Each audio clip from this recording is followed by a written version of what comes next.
okugcina mhlawumbe mina ongayizwa kahle le ndaba ngoba kuba sengazathi uzohlala lapho permanent noma just uze lapho ukuzofunda bese phinde buyele ekhaya. Kuba umuntu nalapho futhi baba thina sinemgomo esibekile njengase university nje bawumukuye ngithi umuntu uzokwenza ikhoze engakanani so ke embusweni kaNkuluNkulu ke ukuthi uNkulunkulu umfuna afunde ini mayise right uNkulunkulu yena okhuluma nomuntu ukuthi ke useyomsebenzisa kuphi uNkulunkulu waziyo. Thina nje senza lokho esiyalwe khona ngokubizo lwethu ukuthi sifundise and sivule ikhaya lethu for free ukuthi umuntu eze free of charge ahlale. Ofuna ukuhlala permanent uhlala permanent futhi ngesesho ukuthi ukhona usehlala permanent ngoba phela bonke basanda kufika. Akekho seqede 2 years.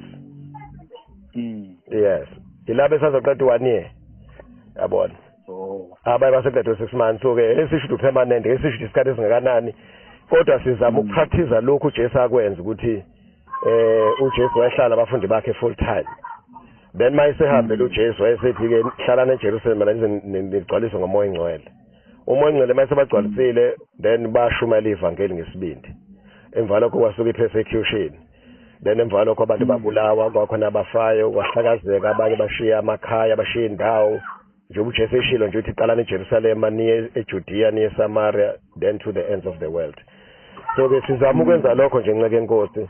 Akekho umuntu ophoqiwe ngempela bona. Okay. Futhi sivulile ukuthi umuntu osafuna ukuzobona ayibuke lento abuke nje yonke into i-setup indlela yokusebenza ukhona u7 days ukuvumela abantu abangaze bafike.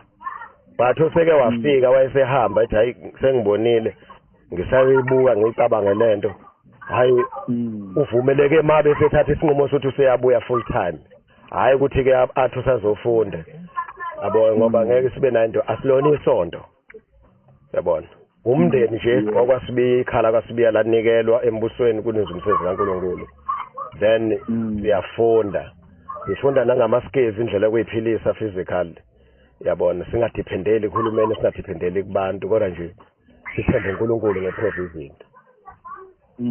Yes baba.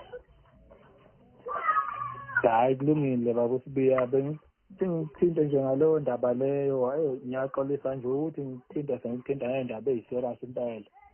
Baba bengithi angithinte nje ukuthola okuthile kodwa ke ngiyakuzwa. Cha wenze kahle nxeke inkosi wenze kahle kakhulu sisembusweni kaNkuluNkulu uyisikhonzo sikaNkuluNkulu and abaningi basaze ngechannel yakho siyambonga uJesu siyamdumisa kakhulu. Na next time akukhona udaba oluthindekayo wenza into enhle kakhulu ukunokuthi uhambe ukhuluma uNkulunkulu afuna isihlebana futhi uNkulunkulu afuna ukuthi sixabane ngoba sizikhonzi sizithe emzimbeni kaKristu wena isitho unendlela osenza ngayo nami ngiyisitho kunendlela engisebenza ngayo wenza into enhle kakhulu mfowethu njengekholege embusweni. Na kulungile ngiyakuzwa mfundisi. Mhlambe into engenzeka angazi ungayidinga inombolo kaMama ngoba kubalekile mhlambe ukuthi ke uluze nohlawuthi kaMama ayibekele yena. Yabona.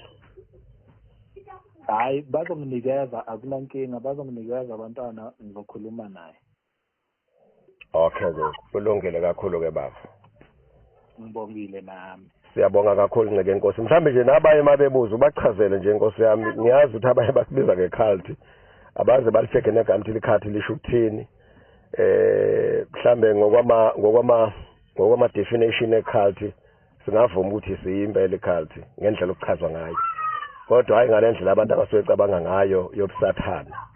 Kodwa ngokwi definition nje pure positive yecult singasho ukuthi siyavuma ukuthi siyiyona.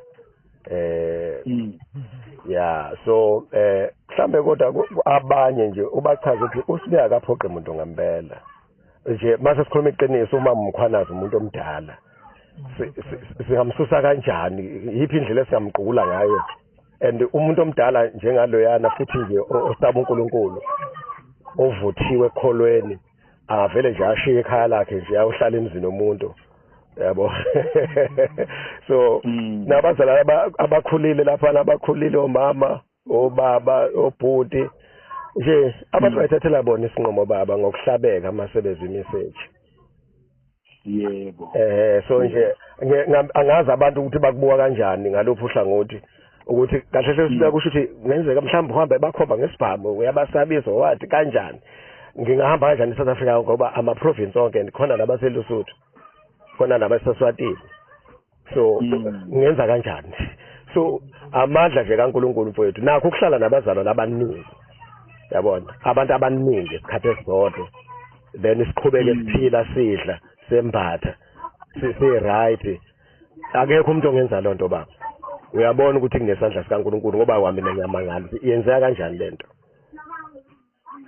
hayi ngiyakuzwa impela angathi abazali beyaba nayo into yokwehlisa umoya nje nabo bayihlole bayibonga ohlangothi lokholwa yabona akekho ngempela ngeke nje ngeke mina ngihlalele kwami ngizoye sengithola ucingo ethi umuntu ngiyafisa ukuze ekhala abafundi yebo ne baba hayi kulungile baba usibiya nigcineke nje niphile awusho umsebenzi wenkosi baba siyabonga kakhulu ukuthi usithinde Nkosi yami nceke Nkosi uNkulunkulu akubusise amen bye